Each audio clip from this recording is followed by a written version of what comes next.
Hey team, what is up? Hope everybody is having a lovely day wherever in the world you're listening to us. This is James, and welcome back to the Dentist Invest podcast. And this is a podcast subject that is on the tip of everybody's tongues recently because the Chancellor has just changed a lot of damn stuff in the background, and we need to be up to date with what's going on so that we can make the best investment decisions. We are, of course, talking about the annual allowance and the lifetime allowance. Don't worry if that is gibberish to you. Don't worry if that is jargon to you. We're going to elucidate the meaning of those terms as the podcast progresses. I have my good friend Jon Doyle sat here in front of me. He is going to be helping us today. Jon, how are you?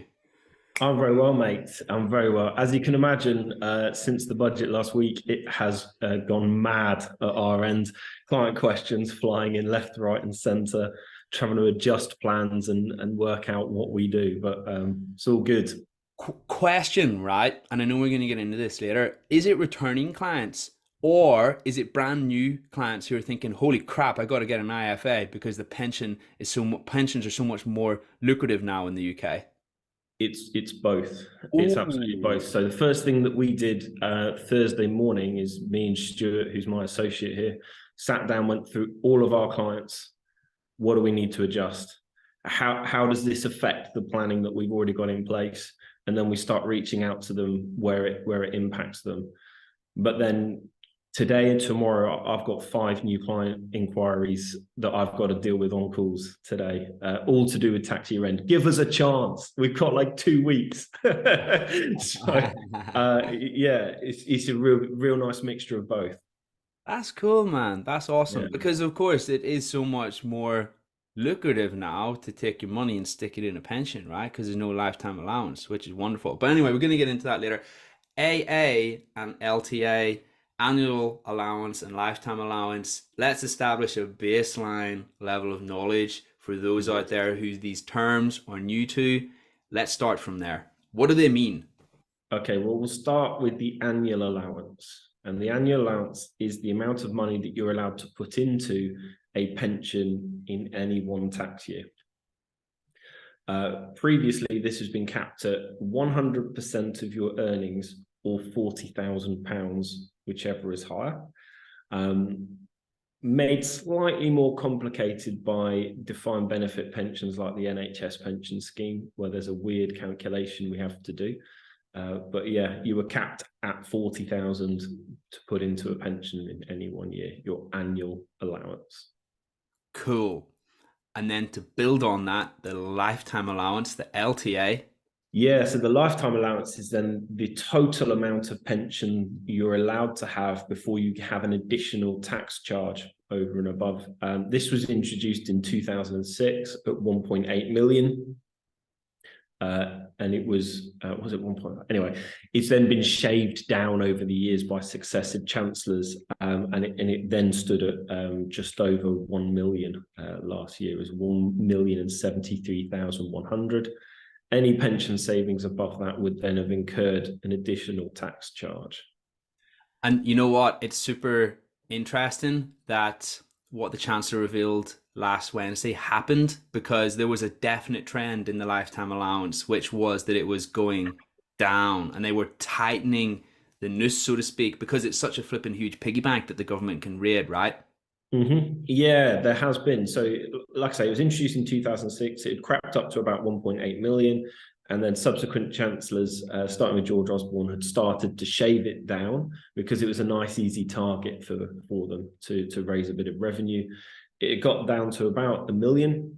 And amongst financial advisors and pension nerds, there'd been this growing frustration that you're capping us on how much we can put into a pension. And there were all sorts of restrictions on that as well. And then you're capping us on growth of the pension. And it had squeezed and squeezed and squeezed. Now, there had been rumours leading up to the budget that Jeremy Hunt was going to increase the lifetime allowance, maybe to 1.5 million, maybe to 1.8 million. But I'm there listening to this budget and he's talking through and then he scraps it completely. Financial Twitter blows up. No one can believe quite what's happening. Everyone's getting a bit excited. It's a big shock. It's a big surprise. I don't think I've been that surprised listening to a budget since pension freedoms were announced in sort of 2014. that was a similar sort of experience, just something completely out of the left field that was quite exciting, quite interesting to us nerds. That's cool. Listen, Yeah. whoever I'm trusting with my money or I'm putting my faith in, not just my money, but in terms of any profession, I want them to be a damn nerd about it, okay? Because then they know everything that I don't know and they're obsessed about it. So that's a wonderful thing. For context, I know that when people exceeded the lifetime allowance in terms of their total pension pot, the the measures or what they were subject to in terms of taxation was heavily punitive. Can you just divulge a little bit about what happened when we exceeded that, just so people can understand quite how big a shift this is? Yeah, sure. So above the lifetime allowance, you weren't allowed any tax-free cash. Okay. So big attraction of pensions is you put money in, you get tax relief. At retirement, you get a nice tax-free lump sum. So above the lifetime allowance, you wouldn't have anything tax-free. So everything would have to come out as income. And there was an additional tax charge that would get applied. If you took it out and choose to take it out as a lump sum, you would pay an additional tax charge of 55%. If you draw it as income, you would pay an additional tax on top of your sort of marginal tax of 25%. So it was really heavily taxed at that point.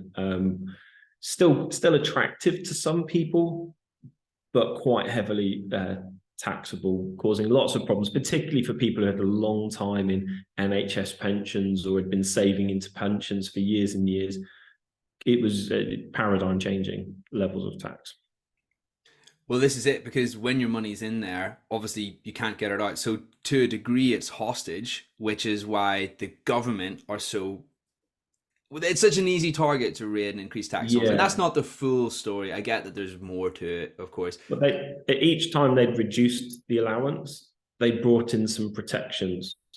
So as advisors at the moment, we've got clients with protections from before 2006, protections from sort of 2014, 2016, all these various different schemes that we have to be aware of and manage on lifetime allowance protections that came with traps if you ever contributed to your pension again or anything like that. So there was always a bit of a protection, but the quid pro quo was you stopped putting any money into pension.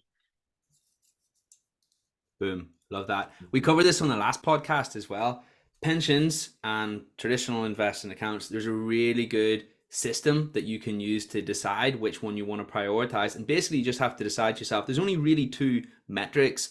One is how much tax we save up front whenever we invest, whenever we take our money and place it in one of these accounts, and the access that we wish to have on our money. Now, if access is a total non-negotiable for you, then maybe, by the way, no financial advice or anything like that, just some philosophies or some ideas that you can use to figure out what your plans are.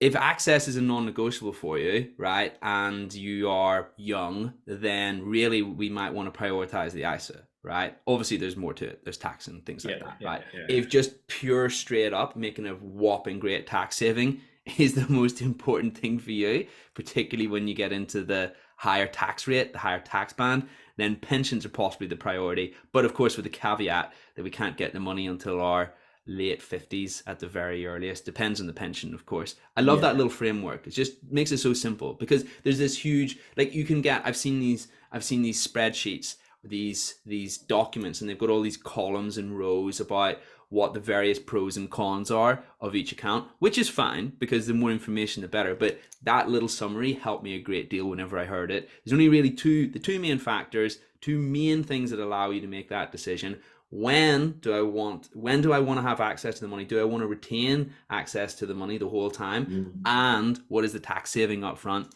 Love that. Yeah, it's brilliant. Boom. Okay, nice one. Onwards. So we've established a baseline level of knowledge. What's changed as of last Wednesday? Well, we'll start with the biggest surprise, which was that the lifetime allowance was scrapped completely. Okay, so we no longer have a lifetime allowance at all. So anyone can have any size of pension that they want. And there's no longer any additional tax charges beyond that amount. Now, it does come with a small sting in the tail that your tax-free cash that you can take from a pension is still capped. And it's capped at £268,275, which is 25% of the old lifetime allowance. So beyond that, you won't get any additional tax-free cash, but you still have all the other benefits of pensions. You'll still draw that money from your pension at your marginal rate of tax, and it still sits outside of your estate from an inheritance tax planning perspective as well. And just to be clear, above that 25%, it's subject to income tax, right? Income tax at your marginal rate. So it just comes in as a salary, as income. And if you're a zero taxpayer, basic rate taxpayer, higher rate, or additional rate taxpayer, it will just filter in depending on your tax rates.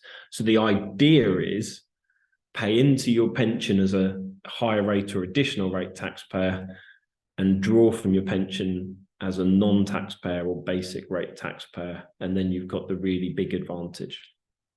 After it's compounded itself into oblivion, as well, right? Which is what you want, right? Indeed. Quick question, right? And I'm sure this is going to be on the tip of a lot of people's tongues and the forefronts of their minds. Do these changes apply retrospectively as well as prospectively? As in, people who have already exceeded the lifetime allowance, does this now mean that they don't have to worry about that's a load off the shoulders, a load off their mind, because it's done away with entirely? Or is this only going forwards? Okay, so there's a little phrase that we have in the pension world called a benefit crystallization event. That is at the moment where you crystallize your pension, start drawing money from it, or take tax-free cash, or if it's the NHS, start drawing the income. We see this shortened down to a BCE. This will apply to any future benefit crystallization events. So anything that's happened historically, it won't change. If you've already paid a lifetime allowance charge, if you've already drawn from your pension and had paid those taxes, you're not going to be able to get it back. But anything going forward, any new crystallization events, this will apply to it. So, by extension, because the government have been known to mix things up every once in a while, this might be something that causes you to think to yourself, actually, now, I'm assuming these rules kick in right now, or is it the next financial year? From the 6th of April. From this, so the next financial year, right? Okay, so maybe what people are now thinking is, okay, now's a good time to flip and crystallize my pension, in case things change again, potentially. Who knows? Not that we're saying that we have to do that. These are all just factors in the overall decision, right? There's particularly with the lifetime allowance changes, and we'll come on to some of the other changes in a bit. This seems to be the one that's caused the most political debate. It's being framed by Labour as a giveaway to the rich. I don't think it's necessarily the 1% rich that it's a giveaway to. I think there's a lot more mass affluent people who it affects. But there is a worry that Labour, if they get in at the next election, could reverse this decision. So the question comes up, and it's one of those questions that's been put to me by a number of clients, is what do we do about this? Reality is we don't know. One of the reasons my clients pay me a lot of money is because I don't promise to predict the future. It's impossible to predict the future. We don't know what will happen. So the main things we can do is number one, continue as you were anyway. You don't be retiring or crystallizing pensions a decade in advance of when you were going to do things just because. And if you're a long way from retirement, just ignore this. Just keep putting into your pension as you were. The people who might want to think about doing something are those who are within this sort of 2 to 3 years of wanting to retire. There might be some planning, depending on circumstances, that you might bring forward But if we look at what's happened historically when the lifetime allowance has been brought in, initially in 2006, but then also when it was reduced, at each of these moments, there was a protection put in place for people who were already beyond the lifetime allowance. So history as a guide to the future is always a little unreliable, but you would expect there to be some form of consideration put into people who are negatively impacted by future changes. So it's not something where we would go out and drastically change someone's financial planning because of this. We're not going to be going, getting overexcited and just throwing every penny they've got into pensions. And we won't be crystallizing and drawing pensions years ahead of the plan just so we can get in now while there's no lifetime allowance. Cool.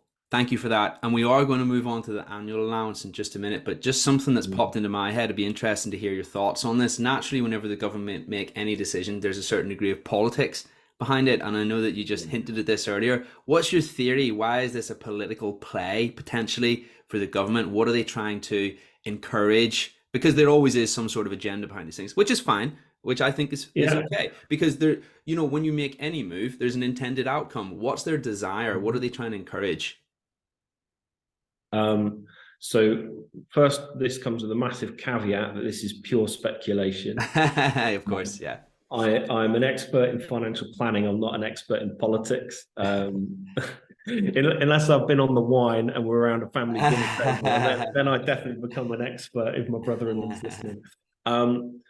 So from the Conservatives' perspective, they're trying to use this to support the NHS, and that's how they're framing this. An awful lot of doctors, GPs, consultants, as well as dentists, have been impacted by the lifetime allowance and annual allowance changes over the last few years. It's causing a number of senior medics to retire early, and training a doctor or a dentist takes years. And if you've got an increase in early retirements, then you're not going to stem the flow. You're not going to be able to keep the numbers of doctors up quick enough through training them. So you've got to stop the flow. You've got to heal the wound. And that's what they're trying to do a little bit here. I think there's also an element of it being a little gift to business. There's a lot of senior business people within this who were affected, as well as MPs themselves.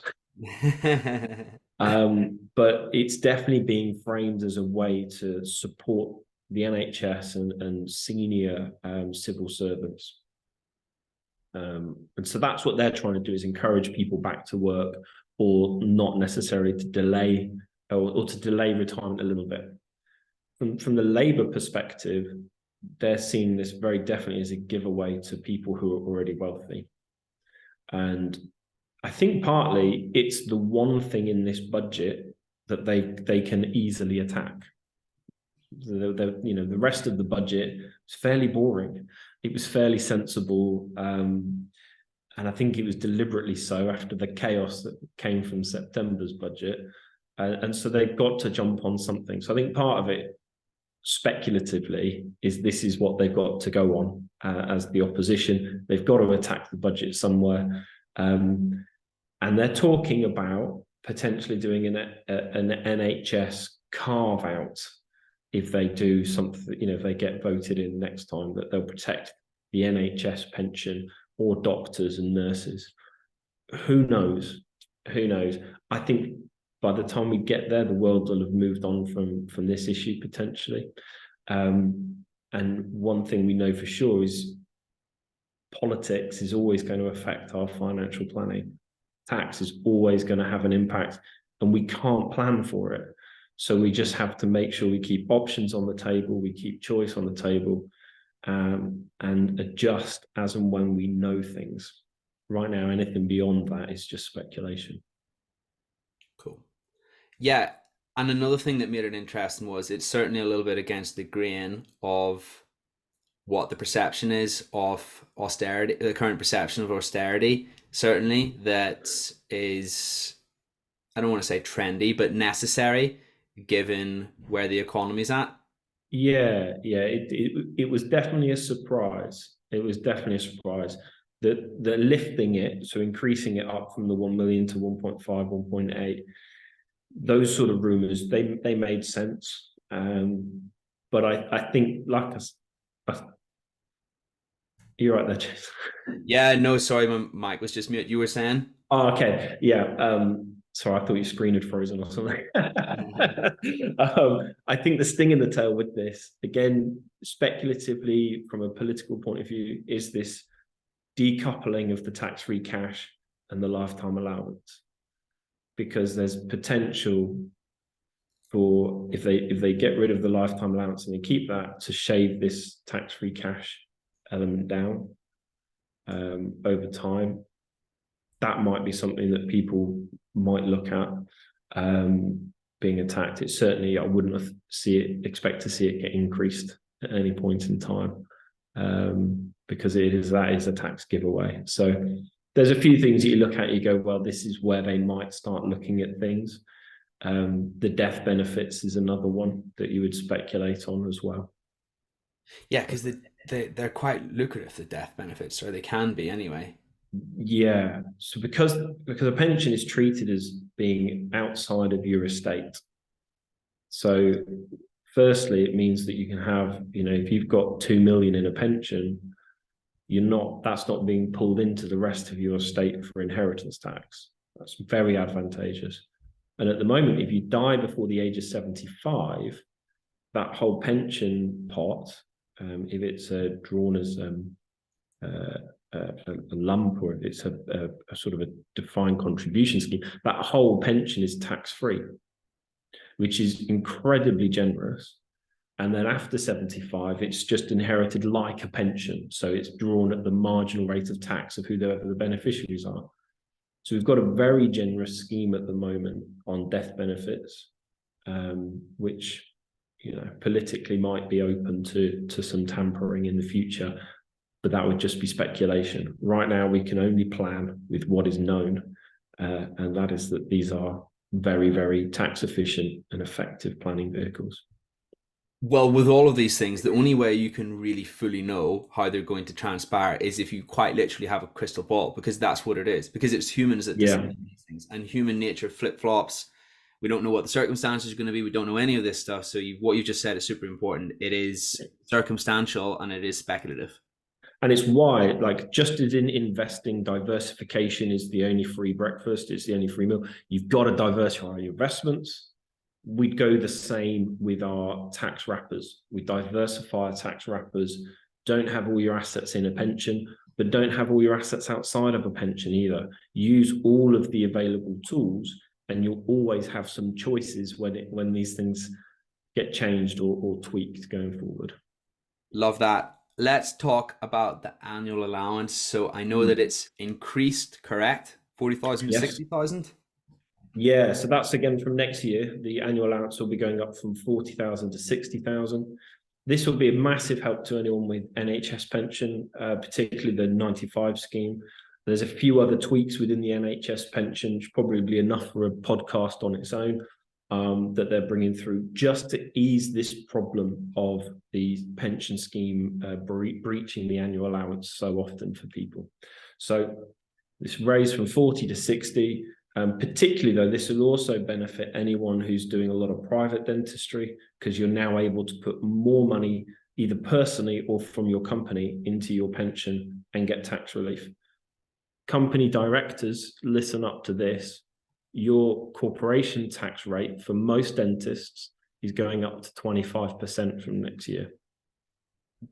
Good to remind everybody of that. Yeah. Okay, I'm excited because I know where you're going with this, and there's a huge saving here, right? Potentially. So any pension contributions you make from your company will now come with a 25% tax relief, which just incentivizes you down this route even more. So it becomes a really powerful planning tool. Beyond that, there was a question I saw in the group of someone who'd not done any pension planning for a number of years, but had an NHS pension from years ago. if that's your situation, you've got this really cool thing called carry forward, where you can use your unused allowances from the last 3 tax years.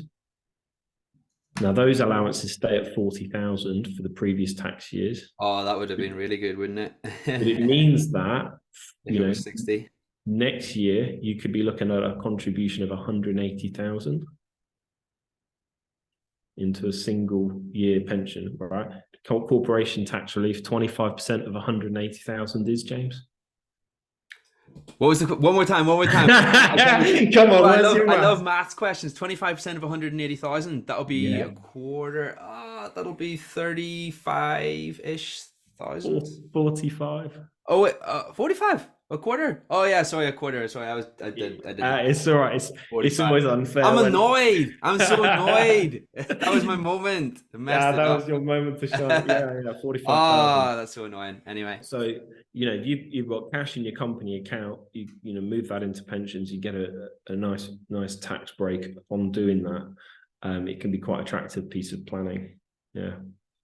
The other changes to the annual allowance that's coming through is there's this thing called the tapered annual allowance.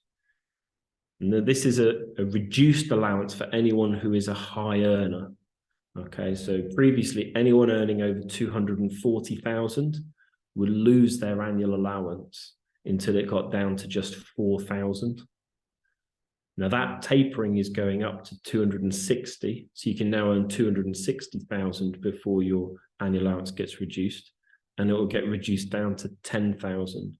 So even for those high earners, there's still the opportunity to be putting this money away into pension and getting tax relief. Some of those changes we talked about with clients, we've got a few clients who just put that 4,000 in as a monthly direct debit. That direct debit, we're just going to crank it up to 10,000 from April, because it's just no-brainer planning. It's not costing them a lot of money in real terms for their situation. You might as well maximize it out where you can. Thank you for that. Anything else that we should know? Anything else that's changed? Oh, let's see. There's the money purchase annual allowance. Okay, so this is another annual allowance that you've got where you've drawn income from a defined contribution scheme. You still can put money into a pension, and that used to be capped at 4,000. That's now gone up to 10,000. So again, if you've taken some tax-free cash and some income from a pension, previously you could only put 4,000 in. That's going up to 10,000. That's particularly good if you're someone who is semi-retired, but you're kind of keeping your hand in. I've got a few clients who maybe just do a day a week of dentistry, or maybe they're on a board of a charity or something and get a small amount of income. They can contribute into a pension while still receiving pension income and get that little bit of tax relief, which can be quite nice. Cool. Loads of information there. My next question, I feel like a really nice way to round off this podcast would be if we could just crystallize some super tangible action points for people who are listening based on what's changed. And obviously I do get that there'll be a lot of people in a lot of different situations. Maybe if we could distill those down to a few broad ones, but that's providing there's not anything else more that you feel is important to add on what you've previously said. Any more? I think they're the most important sort of bits when it comes to the changes in pensions. Like I said, there's some other changes to the NHS scheme that are coming through, but no, I think that they're the main points. It's the lifetime allowance, it's the tax-free cash, and it's the annual allowance changes are the big ones for people to be thinking through. Boom. And you know what? If there's enough depth to what you've just said about the NHS pension changes, we should 100% do that podcast very soon. That would be cool. But let's pick that up another time. Action points. Action points. So the first one, I think, is to if you are someone who is contributing to pensions on the regular, is to make sure you're then thinking about, can I maximize this allowance? So I've got a number of clients who put 40,000 into their pension every single year, monthly direct debit, in it goes. Question, do we need to increase that? Is that something we want to do? Lifetime allowance wise, am I thinking of retiring in the next 2 or 3 years? Am I wanting to touch and draw from my pensions? If so, need to review this. How is this going to impact me? Particularly if you've got a blend of NHS and private pension, where do we get tax-free cash from? Because we're now limited, where we take it from is going to be a really important decision to maximize your retirement income situation. Other sort of things to think through: anyone whose income is over that 260,000 need to check your pension situation, and it's complicated. Probably needs a conversation between you, your accountant, and your financial planner to make sure you're not breaching any allowances and giving yourselves problems in the future. Nice one. Jon, thank you so much for your time today. That was a very clean, concise articulation of the changes. I love that.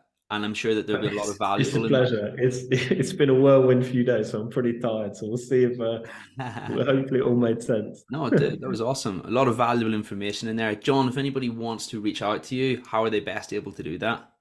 Yeah, so juniperwealth.co.uk. We've got a contact us page. You can schedule a call or contact us there. I'm Juniper_Jon on Instagram and Twitter. And you can just tag me in anything on the group as well. If you're on the Dentist Who Invest, I'm always sticking my hand in there and helping where I can. Top stuff, mate. Well, it's been very helpful today, that's for sure. Listen, mate, thank you so much for an awesome podcast. Let's catch up soon, my man. Awesome. I'll catch you in a bit.